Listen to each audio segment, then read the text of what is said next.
Oh, hello. It's me, Thomas Waddle for the Whisky Sour Hour. Normally we would lead straight into the episode, but a little preamble here when something's a little bit different. Different this week is we have not one but two interviews. We went up to the Beith Trust this week and had a really interesting conversation with Aileen Miller and Debbie Graham. In it, you're going to come across everything we look for in the podcast. It's passionate people talking about their passions, and usually when that happens, we seem to find that we end up having the best conversations. So I'm going to leave you with this. I'll jump back in just to do a little break between each interview, but yeah, this is the Whisky Sour Hour, and I'm Thomas Waddle. Enjoy. Aileen for the Beith Trust, how are you doing? You alright? I'm great, thank you. Thank you for having me. Just wanted to say thanks for reaching to the point where we can actually do this. It's been good to kind of go back and forth over emails and stuff. So I really appreciate taking the time out your clearly busy schedule to come and do this. First of all, obviously Beith Trust itself. I've been from Beith. I've always kind of known of it, but never known much about it. And just talking prior to recording. It's a lot, but you seem to be managing it really well. Oh well, maybe just on the outside. Inside, it's a bit of panic stations. But yeah, we're a busy charity. We're a community-led charity. So fundamentally, we want to serve the people of Garnock Valley. You know, we're invested in the people, the places, and the businesses in this area. And so everything we do is done to meet the needs of the people that are of our community, of the people that are living in this area. So that's fundamentally what Beith Trust is all about. It's over 10 years old, and we are getting quite established now. But the courses, the projects that we run, the workshops that we run, they're all driven to meet the needs of the people that are living here, to improve this area, to make it a healthy, lively, fun, and safe place to live and to grow up and to raise your children. No, listen, absolutely, as I can say, just from speaking to people out with, you know, that I've been within the group and that, there's clearly a passion that's there. Obviously, you've got that many different things on. I think we could be here all day really talking about it, so we'll kind of cover what we can and kind of go for there. But we were talking prior to starting, you know, like first things first, you've got like a big Easter extravaganza coming up. Yeah, so Beith Trust runs 5 big fundraising events in the year. So we always kick off our season with our partnership with Garnock Valley Pipes and Drums, who we've been partnered with for a couple of years, and we have a Scottish Ceilidh at the end of February. This year was a massive success. We had about 300 people there. It was a really fantastic event, and it was a family event. All of the fundraising events that we run are focused on families. It means parents can come along, enjoy themselves, and their kids are having a good time as well. So we had our Scottish Ceilidh in partnership with Pipes and Drums at the start of at the middle of February, and then our next big one is our Easter extravaganza, which is at Jailsland Estate, which is where Beith Trust is based. So it's at Jailsland Estate on the 28th and the 29th of March, so a couple of weeks' time.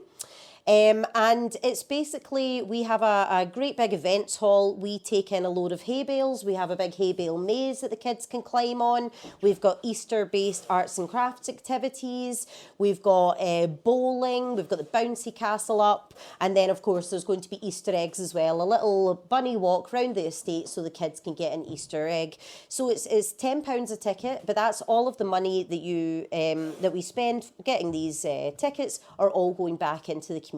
Everything, all of our fundraising events is all with the aim to try to make some money to put back into our community. So it's a fantastic little, well, I say little Easter event, but it's quite a big Easter event, and it's fundamentally supported by our volunteers and some of the people that come through our employability courses, which I'll talk about in a little minute as well. So we've got the Easter extravaganza, fantastic for anybody that's over 3. up to 100, any age is suitable. Then we pause for a little break, and then in September we have our Beith Food and Drinks Festival. This was a huge success in September 2025. We had about 500 or 600 people here. We had local bands playing. We had local brewers and beer companies, and then we had local food vendors as well. And it was a full day event, again, open for the family. People came along, had a drink, had a dance, and it was in a safe, secure, sort of fun environment. Best part about it, it's over by 9:30. You're home in your bed by 10:30. Then in October, we run a big pumpkin picking event, and that's really similar to our Easter event that we do in March. We have the hay bales inside. We have our pumpkin patch, which is down on the other end of the estate. We have loads of arts and craft activities, loads of things for the kids to do. And then we finish off the year with a big Christmas party. And that's mostly for all of the families that have interacted with us throughout the year. So yeah, they're our big fundraising events, and they're kind of, in the grand scheme of things, they're actually quite a small part of what we do. Although I say it's to raise money, which is fundamentally what we're trying to do, our events are more importantly, they're for the community. It's so that people have got something to do with their kids at the weekend, so they've got something fun to look forward to. So there is much for the community, there is much for fundraising as they are for bringing people all together and just having a good time as well. So yeah. No, I think that just gives people an idea of just the size of it. I mean, that's very much like literally the tip of the iceberg. It's what very much the public facing side of it. Everybody sees that. But I mean, just even for coming in a couple of times I've visited and that, the amount of classes and things that are on, it's astronomical, the size and the way in which you use your space as well. It's nothing's wasted, it seems. So like out with that, obviously you've mentioned the events and stuff, but obviously you do a lot for the communities themselves. Yes. with kids. Yeah, so I can talk a little bit about what we do for children within the community. We fundamentally are focusing on combating child poverty. That's a big part of what we do. So we have a lot of child poverty initiatives in place. We run 2 different toddler groups, one in Kilbirnie on a Wednesday from 10:30 till 12:30, and one on a Monday in Beith from 10:30 till 12:30. Whereabouts in Kilbirnie is it? It's in Garnock Social Club, nice. In the Labour Club. I used to work there. Oh yeah, and this is part of a whole initiative that we're putting in place for Kilbirnie. So the toddler group is the first. This is only just recently started up. It's going to be the first thing that we're putting in place, but we're planning some nature activities, perhaps a music group over in Kilbirnie, which will also lead people into using some of our services, which I'll talk about in a little while as well. So we have our toddler group over at Kilbirnie. We have our toddler group in Beith, which is at Gielsund on a Monday morning. We have nature play. Beith Trust also owns Beith Astro, which is just right in the sort of belly of Beith. People know it just as the football pitches, but actually the best part about Beith Astro is the gardens. It's got a beautiful big garden. It's really well kept by volunteers that look after our garden, and so we run nature play sessions at Beith Astro on a Tuesday from 10 till 1, and then we're going to be starting them back up on a Friday as well. And the nature sessions are, we do a little bit of guided work with the kids, so we would do some, planting and growing and arts and crafts and willow weaving, but a lot of it is just free play.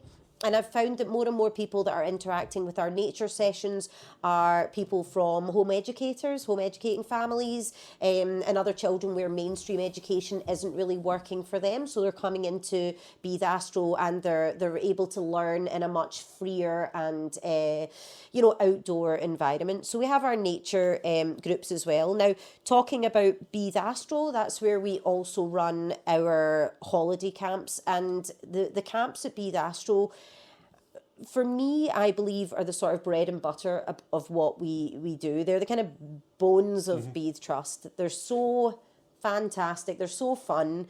We run for the 2 weeks during the Easter holidays, and then we'll be running for 5 weeks over the summer holidays. We normally get up to 40 children a day. Not only are we providing childcare and respite for parents that is much needed in the summer, but we're also providing volunteering opportunities for young teenagers, people that are looking for summer jobs. We're providing workplace opportunities. But also for the children themselves, they can do arts and crafts, they can do nature games. We have loads of boys that just come in straight away with their football boots on. They just grunt at you and then they just walk up the pitches and all they want to do is play football. So what's great about that is I can then offer some teenagers in the area that are looking for their first summer job, someone that's, young lads or girls that are interested in football, they can come in and get some experiences leading football games as well. So the camps, they run from 10 till 2. Every day, every Monday to Friday throughout the school holidays, and they're really, really needed and really, really vital. And I've got, families that use them every single year that keep coming back. And kids, I've actually got some kids that started off by attending the camps and now they've got back in touch looking to volunteer and they're chinning me now for a job. And I'm thinking, right, okay, but it's just really great to see how the people do keep coming back and how, thankful families are that we do put it on.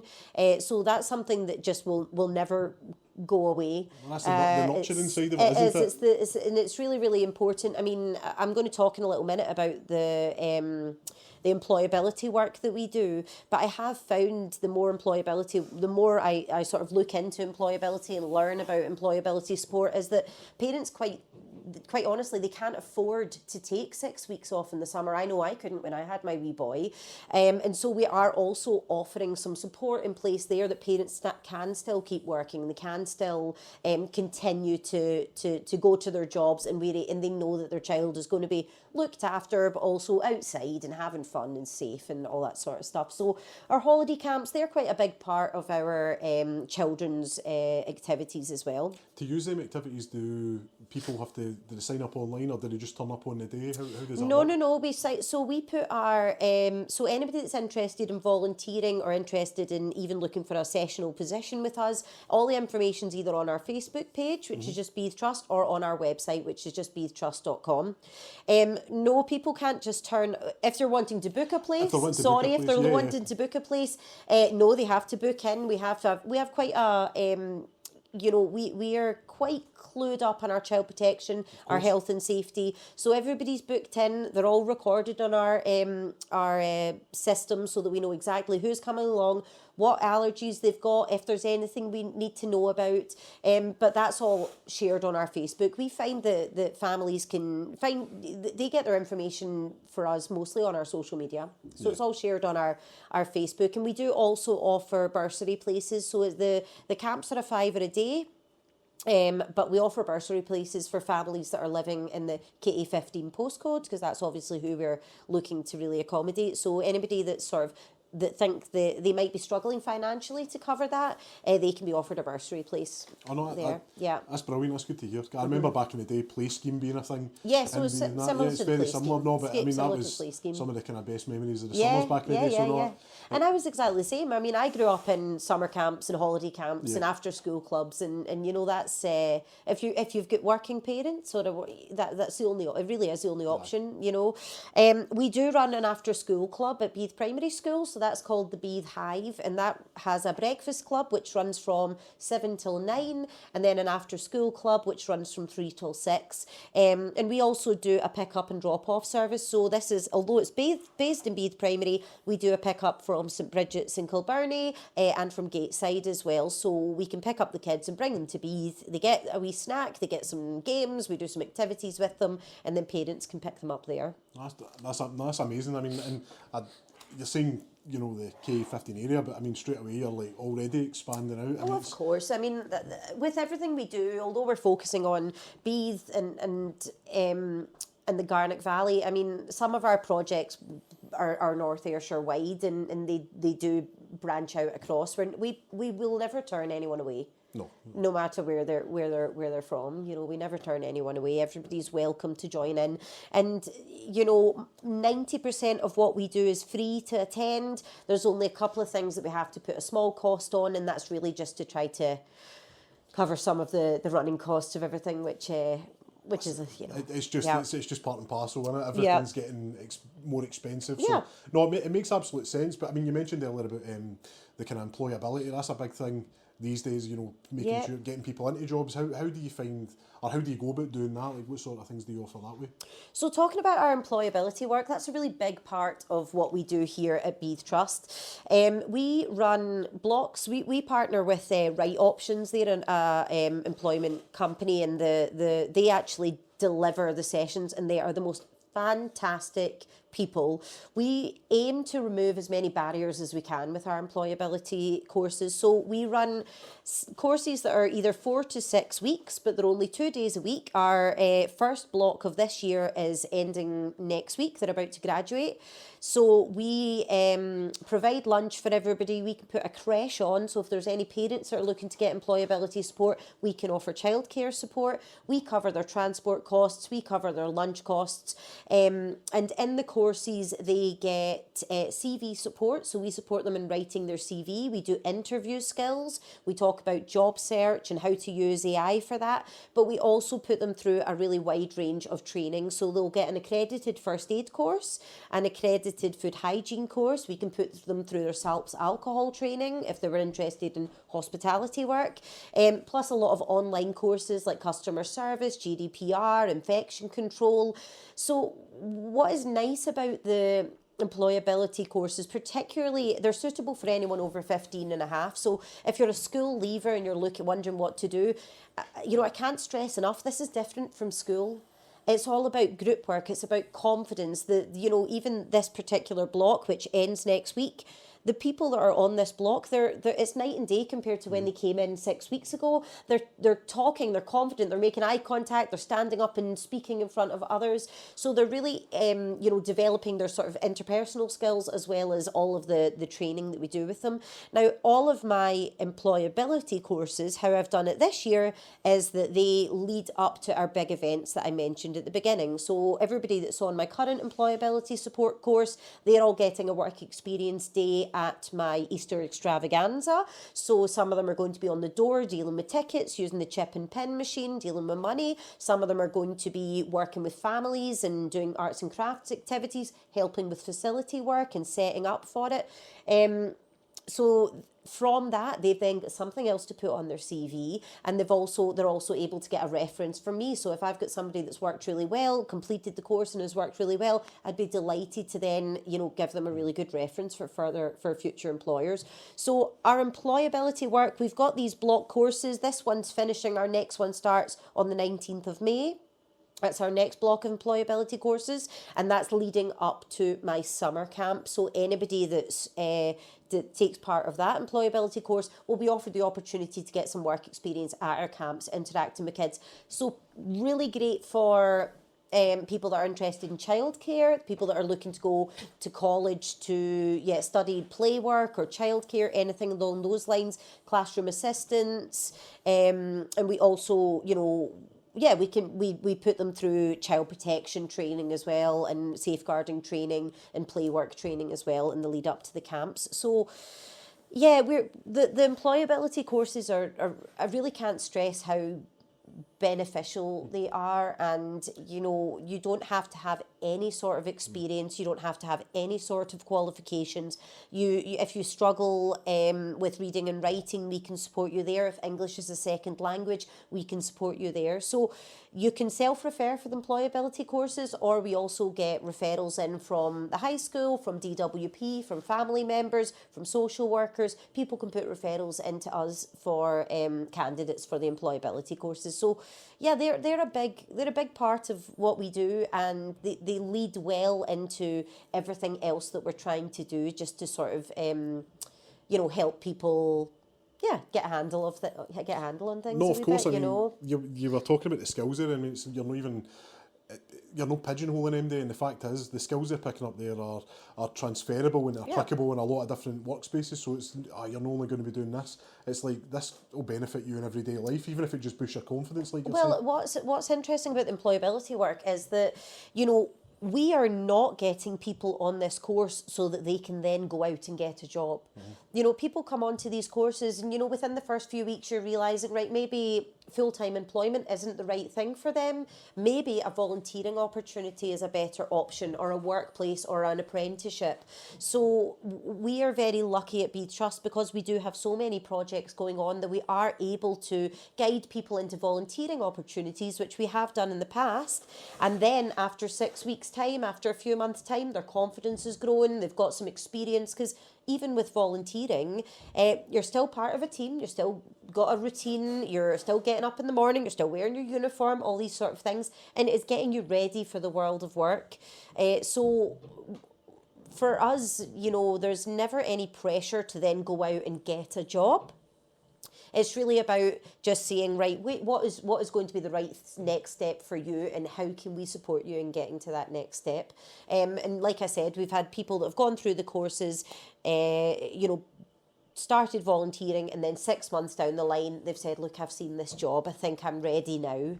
And even so, we do aftercare as well, so we support the candidates up to a year after applying, after attending our courses. So we check in after a month, we check in after 3 months, we invite them back along, we have a chat with them. We've got an open door policy. If someone's got an interview and they've managed to get successful into an interview, we invite them to come along and have a mock interview with me, or to come and speak with John and to work on their CV. So we're certainly not, just putting them through this course and then churning them out. We want to keep them within Beith Trust. We want to, get them involved with volunteering or workplace opportunities, but also just, keep them involved as much as we can. And do you find with people coming in, obviously, employment's massive. You've got a lot of people coming in that don't have employment. Do you find that money can be a big issue for them, and how to support them through that? Yeah, I mean, that leads nicely on to our newest project, which is just a pilot project that we're working on at the moment, which is called Money Max, which is a financial awareness and inclusion project. And funnily enough, what we have found is that people that have been out of employment for a long time, but then get into employment and have a salary, they are actually more likely to get into sort of money troubles, because they're thinking, oh great, I'll get a new telly and I've got a salary coming in, or I'll just buy this on tick and then we'll come back to it. So this Money Max project is North Ayrshire wide, and Beith Trust are working in partnership with TACT, which is the Ayrshire Trust, First Alliance Credit Union, CHAP, which is the Housing Association, and then through Beith Trust we're bringing in Citizens Advice and the Scottish Illegal Money Lending Unit. So this is going to be a project where we're hopefully going to work with people to show them where they can go to get money, how to deal with their budgets, how to manage their finances properly, how to make sure they're getting all the right benefits. That's a really big one as well, doing benefit checks, making sure people are getting everything that they are owed and deserved, and supporting people even when they move into employment, to make sure they actually do have a handle on their money and they are not turning to loan sharks, or they're not getting into debt, because that's so could so easily happens. And you know yourself when you're running up to Christmas, or if you've got kids, and like my wee boy puts his knees through his trousers every 6 weeks. I mean, I'm constantly buying new school trousers, school shoes, and so we're not always talking about people that are unemployed. We're talking about working families. We're talking about, the cost of living crisis is absolutely affecting us all. It's unfortunately affecting North Ayrshire, quite dramatically in certain areas. And so, I'm hoping with this Money Max, it's about awareness as much as it is about supporting the individuals. And with that, we're going to be able to accept referrals from social workers, healthcare professionals, but also referrals from DWP, and self-referrals as well. So, it's just in the kind of early stages of starting, but that's one that you can kind of look out for in the coming weeks, hopefully. And will you see that on the socials then? Yeah. Everything will be shared on the socials. All our information's on the Beith Trust website, but certainly like our Facebook page, we find that our Facebook page is the best place to put stuff up, because people just are always clicking on it and they see. So it's going to be shared on the socials, and it's really exciting for Beith Trust to be working you know, across North Ayrshire. So this isn't just Garnock Valley based, this is across North Ayrshire, and we're working with some really interesting and knowledgeable people. You know, my colleagues from CHAP, from TACT, from First Alliance, you know, they really know their stuff. They know exactly, I mean, I don't know exactly what benefits are from each person, but I'm so thankful with this particular project that we're working with a big team of people, so that we can really make sure that every person is you know, is looked after properly and is getting what they need to support them and their families. I think it just goes back to what we're saying there. It's not about pigeonholing, one size fits all. It's very much, and it seems person centred. It's built around them, which is the best way to work, you know yourself. I mean, even like 10, 15 years ago, coming from like a school environment where it's like very much, it's essays, it's tests, that's it. Only 10 years ago you were in school? I never said that. It was maybe 15, 20 years.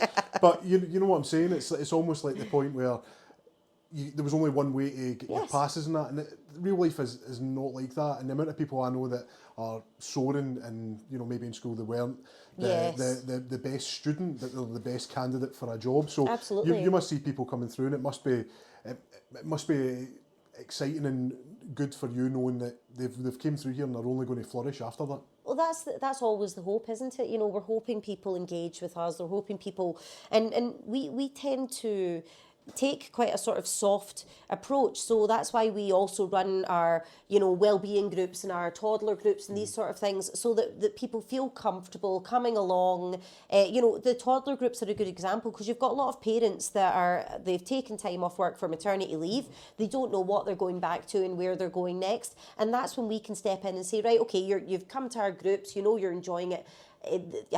Can we book you in with, you know, First Alliance or with CHAP or with Citizens Advice? How can we support you further? You know, we would like to support the individual as much as we can to make sure they're kind of getting into the right position for going back into employment. No, absolutely. I mean, it's coming up almost in the 6-year anniversary of, you know, COVID, and if, you know, the people do feel isolated, there is an epidemic of that. You know, more than anything, do you feel like people are coming in looking for that kind of support, and they'll be able to get that through the likes of some of the classes and that you put on, you know, like new families, new parents. Yes. That they're on an island almost, where it's just them and the family, and getting back out there can be very daunting. It's very daunting. I mean, I had my wee boy during COVID, and yeah, it was a very lonely experience, and you know, you weren't interacting with other families, other mothers.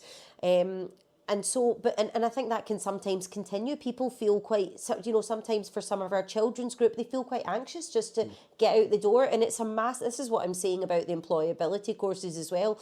It's all dependent on the person. For a mum to get out the door with a new baby and come along to a nature class or a toddler group, that is huge. That's a massive achievement. That's a great thing for them to have even got out of the house and, you know, managed to make it there. And we want to continuously celebrate the people that are taking those first steps into, and, you know, whether they just engage just by bringing their child to groups, or whether they engage throughout by using our services and our you know, our employability services and all the stuff that we do. So it's very person-centred. It has to be. That's what we're only way trying it to can do work, here. you know, because just square pegs, round holes. It just doesn't work that way, and people aren't or shouldn't have to, you know, be forced to do something or in a certain way. You know, it should be about being adaptive in that. Just obviously kind of looking kind of over, we do have some notes, just a couple of things. I've been knocking them off as we've been going through there. Just wanted to make sure we're covering. We've done obviously employability, but you know, the likes of the football memories, the free food Fridays. Yeah, so I can talk about that. Yeah. So another initiative that we run is a social isolation and loneliness initiative, and that's focused on older people that are living in the community. I mean, it's open for all ages, but generally it's older people that go along to this. So we have a telephone befriending service called Lend an Ear, and that's a really simple concept. We'll get referrals in for someone that's maybe housebound, feeling a little bit isolated and lonely.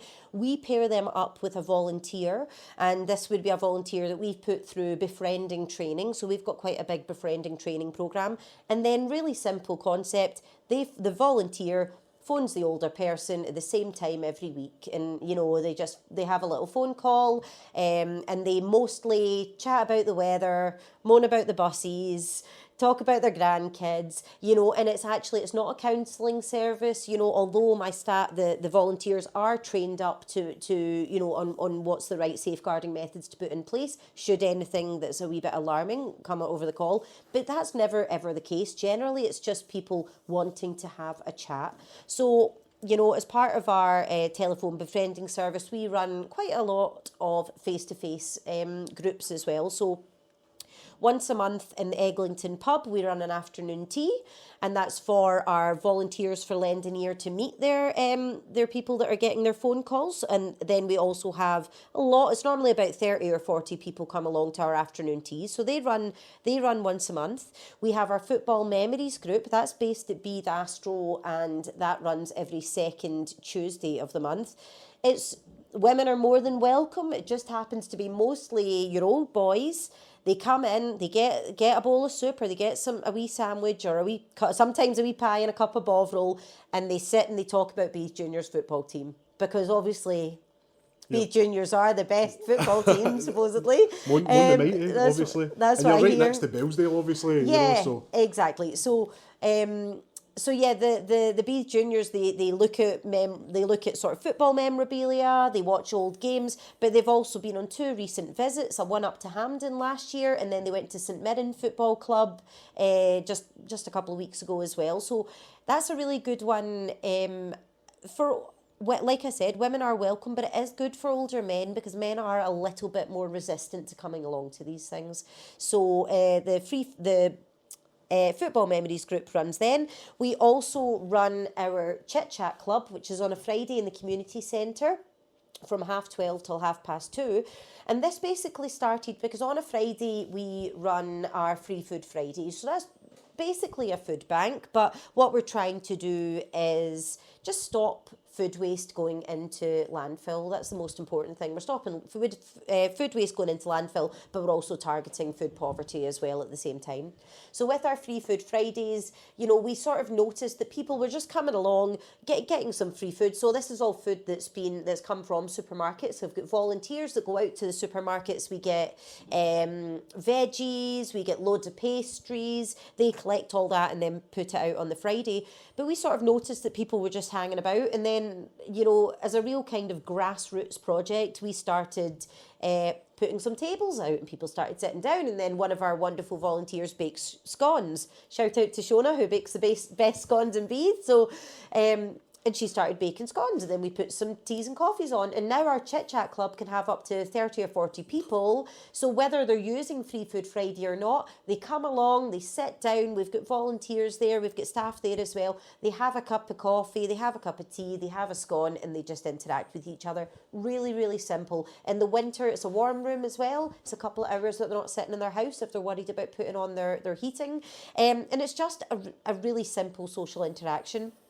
From that, some of the older people were saying that they wanted to get moving a little bit, so we put on chair yoga. So we run chair yoga sessions before Free Food Fridays, so that's on from 10 till 11 at the community centre.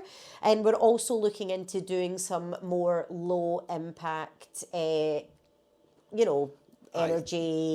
but not too energetic. I feel like I would quite like to get some walking football I was up just and about to say, running. I was thinking that there, walking football's like the... So if the we kind know of anyone that would like to, right. exactly. If we know anyone that would like to lead some walking football, I think that would be a fantastic one.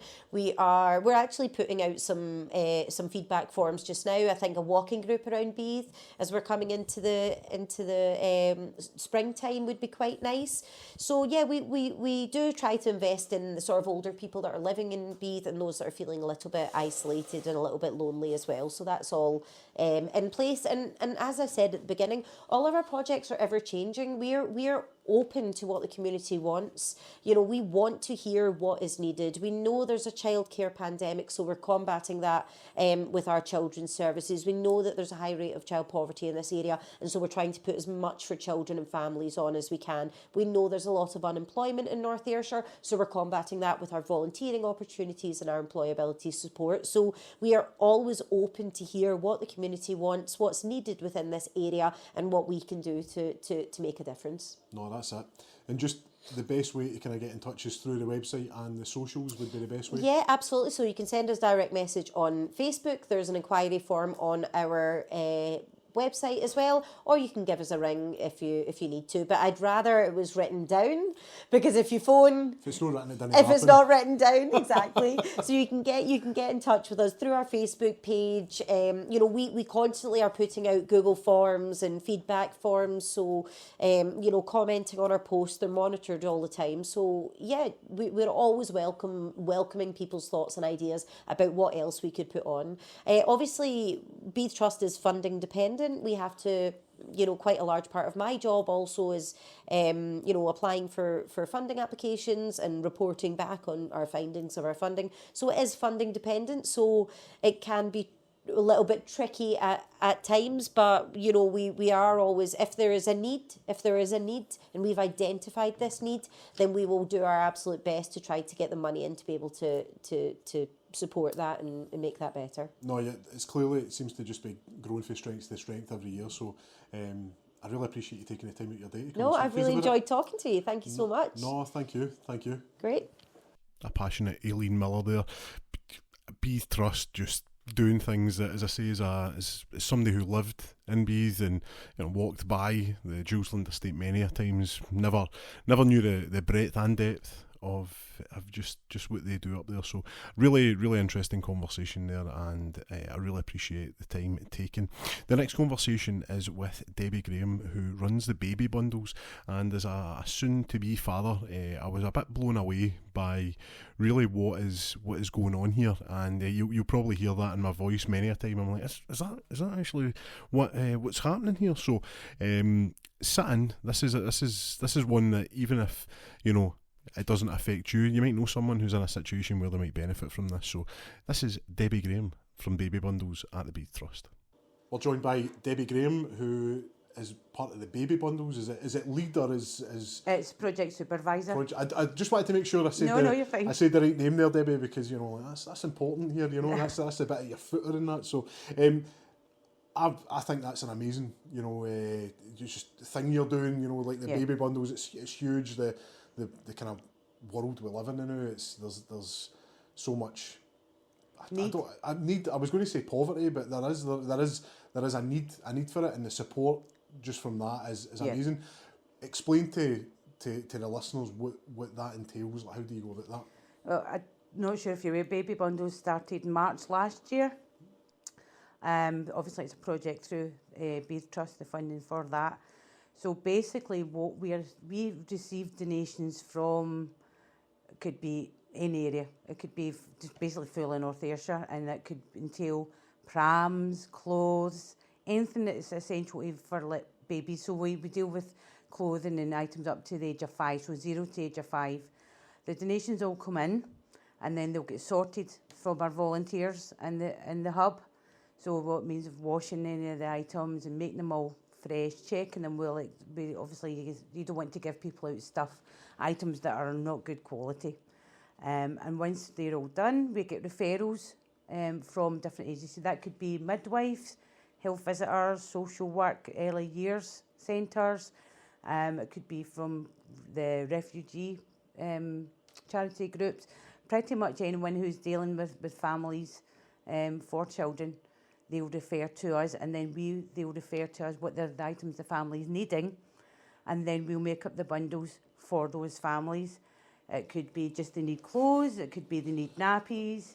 Oh, so I never realised, so it's bespoke to the needs of someone then? Yes, so there's on the referral form basically that they can tick what they need. So it could be nappies, it could be a baby bath, it could just be clothes, it could be a pram, it could be the whole lot, it could be they've got nothing now, it could be the situation that we've had families who are escaping domestic violence, so they've had to leave with nothing for themselves and their children. So that could be from the pram all the way up to a Moses basket, clothes, and if there's any other children, then we can supply items for that.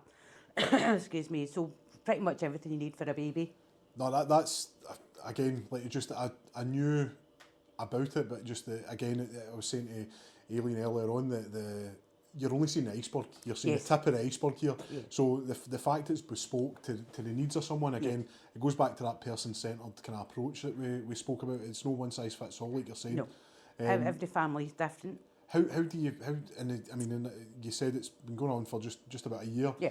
How have you found it? Has it been growing since the beginning? I only started the project myself in November last year, so basically I was coming in and not knowing anything about it and starting afresh, basically. So it means that I've seen a difference in the donations, definitely the referrals, but this is a thing that we need to we're wanting to let everybody know we're here. Well, that's it. So it's been making links up with local organisations. Now I made a link with the North Ayrshire Food Bank, and they supply us with nappies because they get donations of nappies and wet wipes and things like that. They don't give out as part of their referrals, so we can go to them and get all the nappies that they can give us. So that's, and also I've connected with Morrison's Community Champion at Stevenson, and we've just received a huge big donation from them for as customers go in, and they've got a special case that they put items in that customers can buy. So I picked that up last week. That's amazing. That was a trolley full of nappies and wet wipes, and there's some baby clothes in it. I've not managed to go through everything yet. But that's incredible, and the generosity. You know, like again, you don't see these things, but the fact it's just in the background. Do you find that like the quality you're getting, like is the donations? Is that like something you're saying you have a screening process? Yes. Is that like something that takes quite? Is that the longest time? Like you're saying, you're getting all these in. People can donate online through. We've got a Facebook page which I've obviously started updating and things like that. I've started a TikTok page, but that's early days. And the donations online. So we ask they can, similar to the referral items, we ask them to let us know what they're donating, and ideally give us pictures so that we can see that the items, but vast majority, probably about 99.9% of the items are extremely good quality. I think they can come in and it's just a case of give it a wee quick clean, with the seam cleaner, give it a wee quick clean and go straight out. That's amazing. We do buy, if it's a Moses basket comes in and there's sheets and things, we get it all clean. We buy new mattresses for like hotbeds, we buy new mattresses. So stairgates is things that we purchase. But we do get donated lots of things. It's one of those ones, like, you know, like kids or babies grow that fast. I mean, you get 2 or 3 wears and you're like, oh, actually, I need to. Yeah, they grow that quickly. I mean, 0 to 6 months, we've got lots of them. But as children get older, it's harder to get. But obviously, if children go through things a lot harder in the knees and things like that, for if you're 3, 4, 5-year-old things, it's harder to get. So you're saying obviously online is the best way to do it. Yes. Donations wise, if somebody has it's an online. filled it out, they do it online, and could that get collected for them, or do they drop it in? Like, what's the best way to do it? Ideally, if we can get it dropped at the hub or up here at the Jailsland, because we don't have any volunteer drivers at the moment. Of course. Apart from a few members of staff who do help us take items out. And also myself, but ideally we get the referrals from whoever agencies and they take it. We don't really get involved in the family because it's a privacy thing of course, as well. Yeah. So it usually is the people who are referring will pick it up. But if we need be, then I've dropped things off myself to save a lot of hassle for people and stuff like that. So it's just going above and beyond there. But you just pick donations up and you drop things off. It's just that's part of your job because you take pride in what you're doing. So if it means you stop on my way home, I'll stop on my way home. No, I think for my time here, I've mentioned it before, just the passion just radiates for everybody that works here. Obviously you're saying like donations and stuff. In the future, like is there any kind of where like we're looking to get towards, like obviously you're doing the donations now online as you're going to the hub. Ideally we don't, in a world you don't want it to be donations all the time, but it's never going to be like that. So is there anything going forward you think you would need, or is there anything that we could get support with? It really depends on what families need. Aye. Now, we could have 10 prams, and 10 prams could go out within the 2 weeks.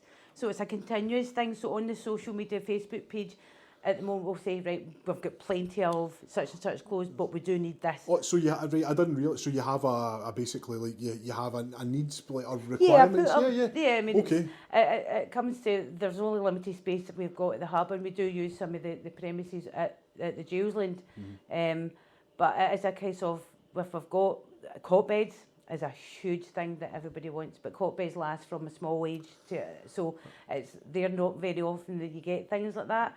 So when you have a cot bed, it's like That's like a gold hot dust. commodity. And it's like, right, okay, who asked for this first? But vast majority of the time, we've got plenty of items that to be able to give to families. Good. And if we are looking for anything specific, we'll put it out on our Facebook page and say, look, we've got a family need here. Can you help us with X, Y, and Z? No, it's just continuous donations. We just leave it open. I think there's always going to be a need because you don't know people's circumstances. And I just think what you're doing there is incredible. Off the back of like chatting to people in here, and then obviously the baby bundles and just all the different classes. It's such a remarkable setup that there's no other way to really describe it. As I say, I've drove by many a time, and you just don't realise the amount of work Things that happens. and passion that the people have behind here. But no, the baby, it seems to be that, in the time you've been doing it for November, it just seems to be kind of...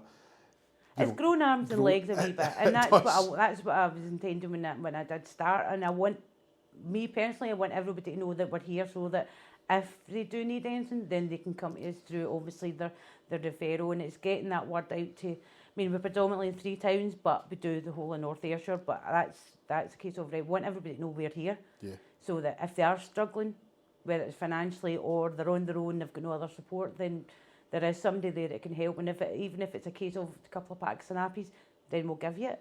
If we've got it, we'll give you it, and you get referred. And I've only been here since November, and I absolutely love it. I absolutely love what I'm doing. Right. No, you're clearly obviously going to be making a big difference, because it's those things. Those are the pressures. We can speak about financial pressures and like Christmas and that, but when you're having to look at the likes of the price of nappy packs and stuff, so just even that alleviating that stress that comes with that, and obviously all the other things that are up here. Like you could come up, and if the support's there for everything. It's not just you've got your baby bundles, but then you've got the support with the classes and stuff as well. Just getting out and socialising, it's incredible just what you're doing up here, and I can't stress enough. And if this podcast going out gets an extra packet of nappies, and we're doing something right. Yeah, exactly. No, listen, I really appreciate you just taking your time out your day, welcome. Debbie, to go over that. I think that's a remarkable thing you're doing. I didn't realise like just how well run and how it's bespoke to the needs to a family. I am kind of speechless with it. Like I thought there's boxes and they go to people. I didn't realise that they cater for everyone, and basically everything that he needs is I'm going to be a dad in a couple of weeks, and I'm like, I can totally appreciate that you're like, I've got a list and you're going through it, and you're like, we need this and you need that. We've made liaisons with Dad's Rock. Have you ever heard of them? I haven't, no. They're an charity that deals with for dads, right? Basically, so they can run antenatal classes. They'll do different things, teach dads how to put the hair in a ponytail. So we've made they're hopefully maybe use our space as well, and we've now breastfeeding welcome accredited. So I've got that sorted. Reusable nappies, I'm in links with people for that. One of our volunteers is actually going to be running a wee knitting group for us now. So there's always a need for hats. Well, blankets, everything. Exactly. I know. So she's volunteered. She's only been here since November when I started, and now she's going to do a wee knitting group for us. So it's getting arms and legs, and we hope that it will spread out and. I feel like I was going to say grown arms and legs, but it's in a good way. I know, but I was going to say something like baby steps, but it's no, you're already running by the sounds. It seems to be there's just no stopping you when it comes to that. So it's just we've got a good space, we've got a good wee group. We're getting young people come with a couple of young girls, 16, 17, come along for a wee test to volunteer, so they're going to sign up with us. 2 days a week as well. It's So brilliant. And it just yeah. gets the word out there, and that's Yep. what it's all about. No, listen, I really appreciate you taking the time out of your day for that. Thank You're you so welcome. much. Cheers. Thank you. Once again, I'd just like to thank Aileen and Debbie for taking their time out. They're clearly busy but passionate days to come and speak to myself on the Whisky Sour Hour. It's amazing what's happening up at Julesland and in the wider area. Obviously, mostly based in Beith, but we'll branch out and look after people where can, like with the baby bundles. I don't know how many times in that episode I had to pick my jaw up off the table because I was like, this is not where I thought this was going to be or what it was going to be. So what the guys are doing up there is amazing, and the facilities, Facebook, get on the Facebook, follow Beith Trust, and I mean the Easter extravaganza is just coming up. Please, go and buy a ticket, visit, support local, support your local community. If you have any baby clothes, please donate. It's amazing, and again, I keep saying I'm speechless, but when you hear passion like that and energy, it's infectious. So no, amazing. Thank you so much to the people at Beith Trust, just for doing what they're doing. If you want to get in touch with the show, please do it through contact@thewhiskysourhour.com, email straight through. Easy, we can answer that. If you want to message another way, you can do it through our socials, Facebook and Instagram. Give us a wee follow, give us a like. It costs nothing, it's free, and it makes a big difference to the show, gets it out there. And when I see it pop up, it's the first thing I'm doing is getting straight on that. It's not when I'm driving, but I'll pull in and make sure that that's happening. And lastly, if you want to give us a wee follow on whatever podcast app you're using, whether it's Spotify or Apple or Amazon, it all makes a difference. In YouTube especially, give us a wee subscribe. Again, costs nothing, and we're up every Saturday, so that's the only time you need to worry about us spamming you. I've been Thomas Waddle. This is the Whisky Sour Hour. Cheers.